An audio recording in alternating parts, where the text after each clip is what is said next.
Les aigles se rassemblent. Lettre du 28 décembre 2024 du frère Joseph Branham aux aigles qui se rassemblent autour de la voix du septième ange. Chers saints revêtus de robes blanches, quand nous entendons la voix de Dieu nous parler, quelque chose se passe au plus profond de notre âme. Tout notre être se transforme et le monde autour de nous semble s'estomper de plus en plus. Comment quelqu'un peut-il exprimer ce qui se passe dans notre cœur, dans notre pensée, dans notre âme, quand à chaque message que nous entendons, la voix de Dieu dévoiler sa parole? Comme notre prophète, nous sentons que nous sommes ravis jusqu'au troisième ciel et notre esprit semble quitter ce corps mortel. Il n'y a pas de mots pour exprimer ce que nous ressentons alors que Dieu nous révèle sa parole comme jamais auparavant. Jean a été amené sur l'île de Patmos et il lui a été demandé d'écrire ce qu'il voyait et de l'écrire dans un livre appelé l'Apocalypse afin que cela soit transmis tout au long des âges.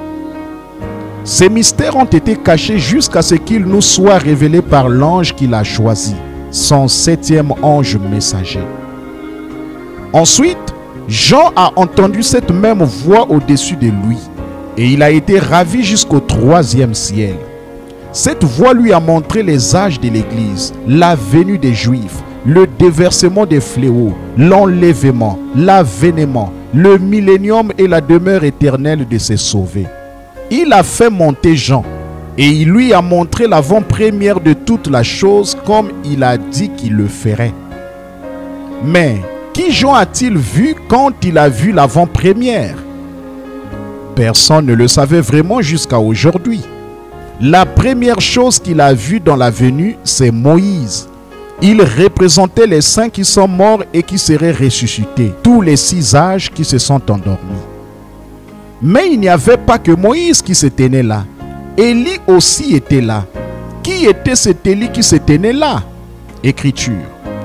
Mais Élie aussi était là, le messager du dernier jour avec son groupe, ceux qui seront transfigurés, ceux qui vont dans l'enlèvement. Fin de citation, frère Joseph continue. Gloire, alléluia. Qui est celui que Jean a vu se tenir là? Nul autre que le septième ange messager de Dieu, William Marion Branham avec son groupe, ceux qui sont transfigurés, qui vont dans l'enlèvement, chacun de nous. Écriture. Élie représentait le groupe qui sera enlevé. Souvenez-vous, premièrement c'était Moïse, ensuite Élie. Élie devait être le messager du dernier jour, qui avec son groupe verrait la résurrection, verrait qui verrait l'enlèvement. Je veux dire, Moïse représentait ceux de la résurrection et Élie, le groupe qui ira dans l'enlèvement. Et là, les deux groupes étaient bel et bien représentés. Fin de citation, frère Joseph continue. Vous parlez de dévoiler, de révéler et de révélation. Écriture. Voici, c'est ici.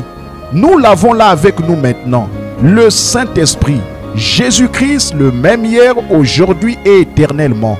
Vous, c'est lui qui vous prêche, c'est lui qui vous enseigne, c'est lui qui cherche à vous faire voir ce qui est bien et ce qui est mal. C'est le Saint-Esprit lui-même qui vous parle par des lèvres humaines, qui agit parmi des êtres humains, qui cherche à montrer sa miséricorde et sa grâce. Fin de citation, frère Joseph continue. Nous sommes les saints revêtus de robes blanches que son ange a vus, qui venaient de partout sur la terre pour manger le pain de vie. Nous sommes fiancés mariés à lui et nous avons senti son baiser de fiançailles sur notre cœur.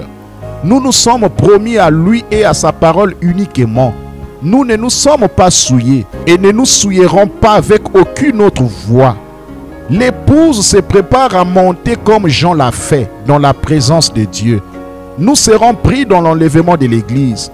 Oh, cela fait tressaillir notre âme. Que va-t-il nous révéler ensuite? Les jugements, la pierre de sardoine et ce qu'elle représente, quel rôle elle a joué, le jaspe et toutes les différentes pierres.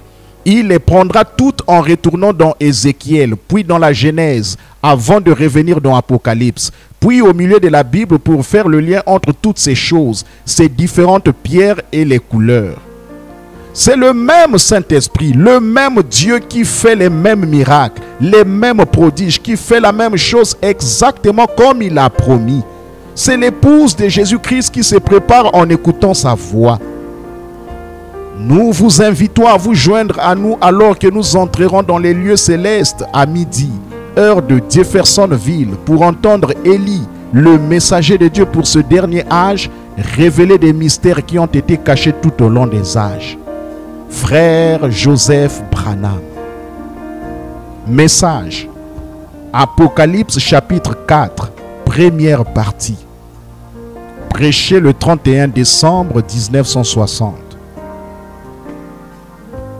N'oubliez pas notre message du Nouvel An, mardi soir. Le combat. Prêché le 31 décembre 1962. Il n'y a pas de meilleure façon de commencer la nouvelle année.